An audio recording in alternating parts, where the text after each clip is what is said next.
Alhamdulillahirabbil alamin. Terima kasih atas kepercayaan yang disampaikan kepada saya untuk menyampaikan bedah buku yang berjudul Menyibak Kebenaran Eksaminasi terhadap Putusan Perkara Irman Gusman. Sebelumnya saya ingin sampaikan dalam perkara Pak Irman ini, kami sudah membuat, atau saya pribadi sudah membuat analisis terhadap terutama terkait dengan pokok materinya ya, atau perbuatan yang dilakukannya ya. Mungkin sebagian nanti akan saya singgung di sini karena tema saya bukan pada menilai terhadap eksaminasinya, tapi justru kita bedah buku ya. Maka di situ saya tema, karena bidang saya itu dalam rangka bedah ini saya akan fokuskan pada tindak pidana suap, gratifikasi dianggap suap ya. Ini bahasa hukum, dianggap suap. Bingung itu nanti bapak-bapak dan ibu sekalian yang menggeluti bidang hukum pidana, apa artinya dianggap suap? Dianggap suap itu suap atau bukan? Gitu. Yang ketiga adalah gratifikasi itu sendiri.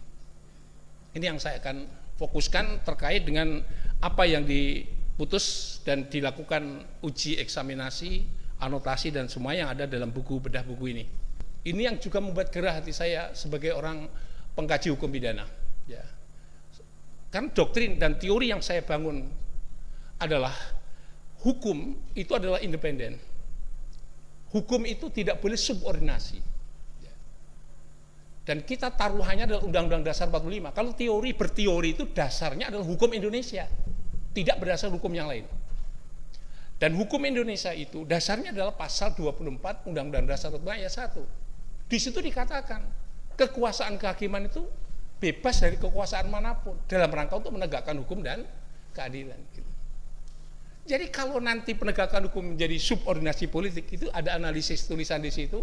Ini kayaknya Pak Irman itu korban dari skenario politik dan sebagainya. Itu yang mencemaskan saya gitu ya. Kalau konstitusi sudah menyatakan demikian, bebas dari kekuasaan manapun, ya kita berteori apapun dalam konteks hukum Indonesia, maka hukum harus bebas dari kekuasaan manapun. Satu sisi yang lain, hukum harus tidak boleh dari subordinasi dari kekuasaan manapun. Yang kedua yang akan saya bahas adalah tentang tindak pidana suap, tindak pidana gratifikasi sebagai tindak pidana suap, atau tadi katakan dianggap sebagai suap dan gratifikasi sendiri. Kemudian saya ingin sedikit menyibak tentang kasus Irman Gusman dalam buku Menyibak Kebenaran Eksaminasi terhadap Putusan Perkara Irman Gusman. Yang berikutnya adalah kasus Irman Gusman, analisis filsafat hukum pidana, azas hukum pidana, norma hukum pidana, dan teks daripada norma hukum pidana itu. Dan yang terakhir adalah bagaimana kebijakan penegakan hukum dan tindak pidana korupsi di masa yang akan datang. Saya kira itu yang mungkin tidak harus saya sampaikan karena saya harus taat azas bahwa saya dibatasi oleh waktu oleh panitia atau moderator. Yang tadi sudah saya jelaskan tentang tema yang pertama tentang masalah pengaruh. Saya kira Bapak dan Ibu sekalian, mari kita back to basic dalam berpikir hukum ya. Kita tidak boleh terlena masuk dalam dunia lapangan hukum yang lain ya. Lapangan yang lain ya. Mungkin lapangan ilmu sosial, lapangan politik dan sebagainya. Ya politik monggolah yang mengkaji ilmu politik gitu ya. Supaya apa? Supaya Undang-Undang Dasar 45 sebagaimana maksud pasal 24 ayat 1 tadi benar-benar tegak, yang didukung dengan filsafat, teori dan sebagainya. Supaya kita tidak terkecoh dalam memahami hukum Indonesia ya. Perkara kita adalah bersinergi dengan ilmu yang lain boleh, tapi jangan menempatkan ilmu yang lain menjadi sebagai sesuatu yang dominan, sedangkan hukum itu sebagai subordinasi. Itu yang saya ingin wanti-wanti, jangan sampai kita seperti itu, karena konstruksi hukum kita itu tidak seperti itu. Bapak dan Ibu sekalian, mari kita bayangkan sepintas saja. Kalau di dalam Undang-Undang Dasar, kalau kemudian Undang-Undang Dasar mengamanatkan pada suatu undang-undang, yang undang-undang itu mengatakan hukum di Indonesia itu ditegakkan berdasarkan demi keadilan berdasarkan ketuhanan Yang Maha Esa. Ketika kita membuat hukum itu dibikin dengan rahmat Tuhan Yang Maha Esa, dan ketika kita membuat naskah undang-undang, kita harus mengacu kepada Pancasila, karena Pancasila adalah sebagai sumber pembentukan hukum nasional Indonesia.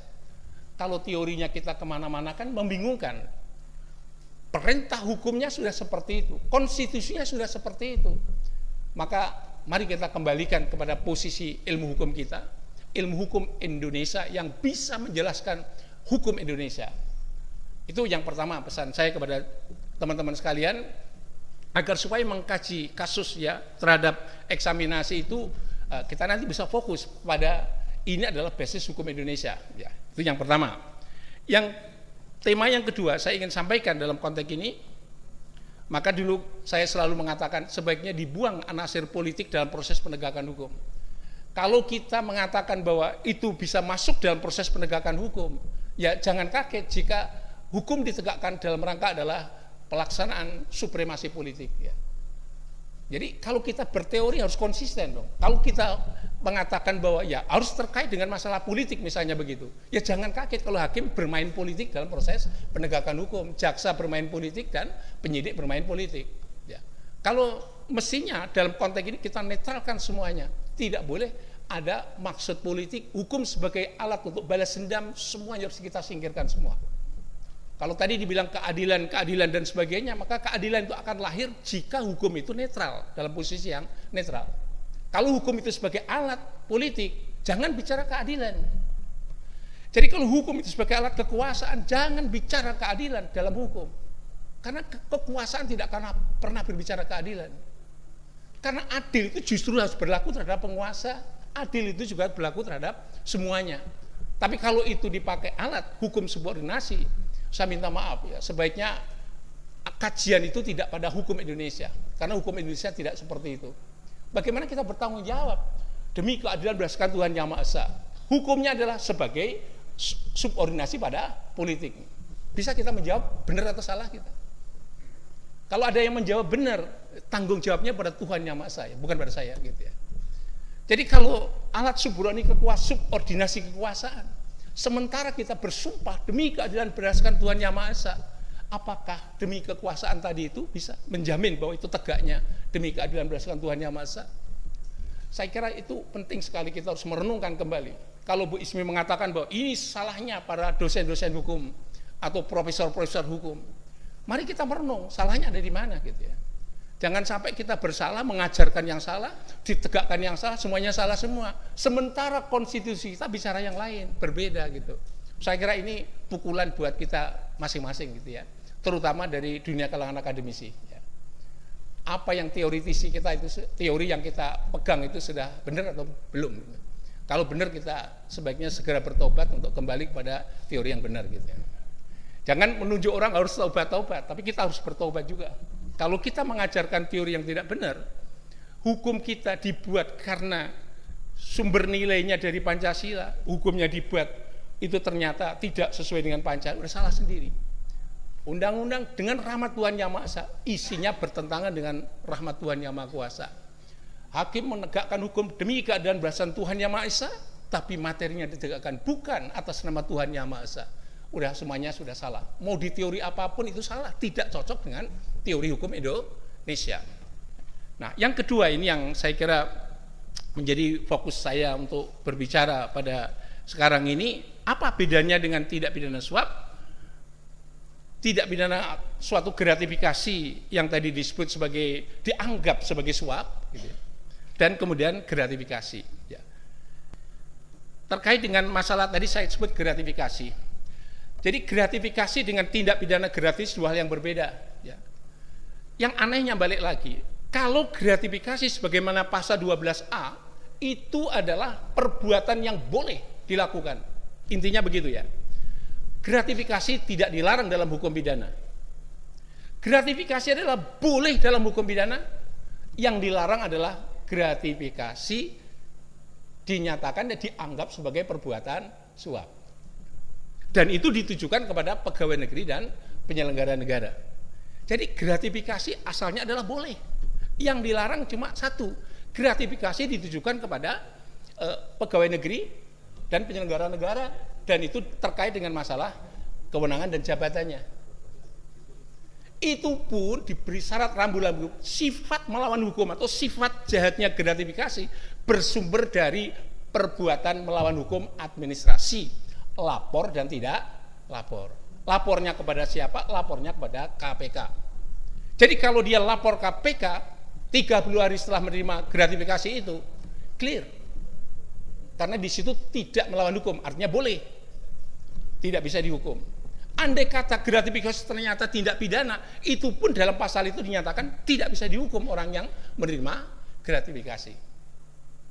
Yang kedua, kalau dia itu melampaui daripada tanggal 30 hari setelah dia terima, barulah di situ gratifikasi yang melawan hukum.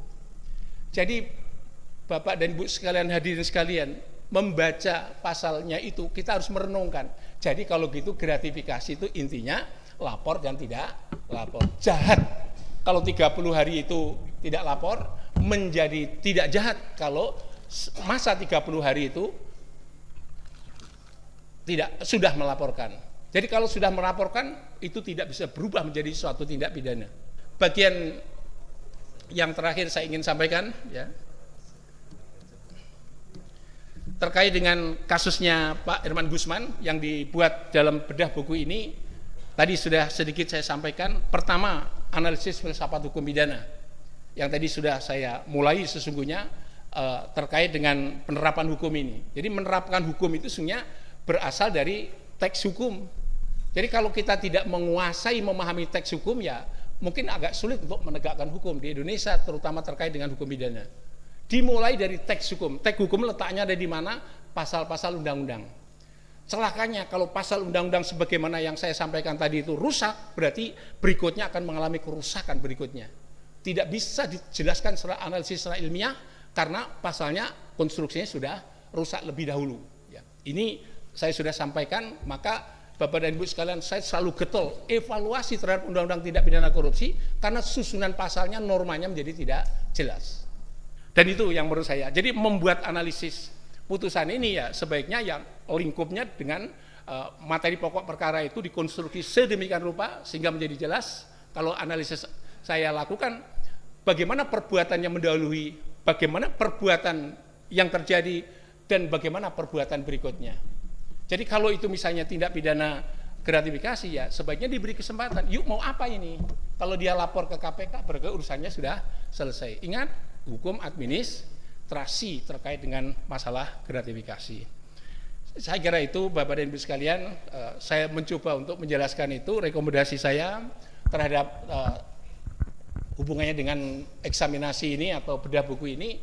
Ya, bedah buku yang kita lakukan, bukunya cukup bagus dan beberapa ide-ide cukup bagus. Cuma idenya sebaiknya itu harus mengarah kepada sistem hukum nasional Indonesia, dan teorinya juga teori dalam konteks sistem hukum nasional Indonesia, yang sebaiknya juga filsafatnya harus menguatkan filsafat hukum nasional Indonesia. Tapi kalau kita pakai teori yang dibuat oleh orang lain, yang tidak kontekstual dengan negara Indonesia, filsafat yang tidak kontekstual dengan negara Indonesia, atau hukum nasional Indonesia, saya mohon maaf, yang kita tegakkan itu bukan nilai-nilai hukum Indonesia, tapi yang kita tegakkan adalah nilai-nilai dan filsafat hukum negara lain, yang kita kutip dari mana buku itu berasal. Saya agak berbeda dalam konteks ini karena saya diajarkan tentang sistem hukum nasional Indonesia, filsafatnya juga filsafat sistem hukum nasional Indonesia, teorinya teori sistem hukum nasional Indonesia, dan juga kalau mengkritik terhadap putusan pengadilan, harus putusan pengadilan yang berbasis pada sistem hukum nasional Indonesia. Insya Allah dengan cara seperti itu kita akan mencapai yang disebut sebagai keadilan berdasarkan Tuhan Yang Maha Esa. Hakim yang memutus insya Allah dia selamat, jaksa yang menuntut insya Allah dia juga selamat, dan orang yang dihukum karena berdasarkan keadilan berdasarkan Tuhan Yang Maha Esa, insya Allah dia akan terhapus dosanya di kala yang akan datang. Amin ya rabbal alamin.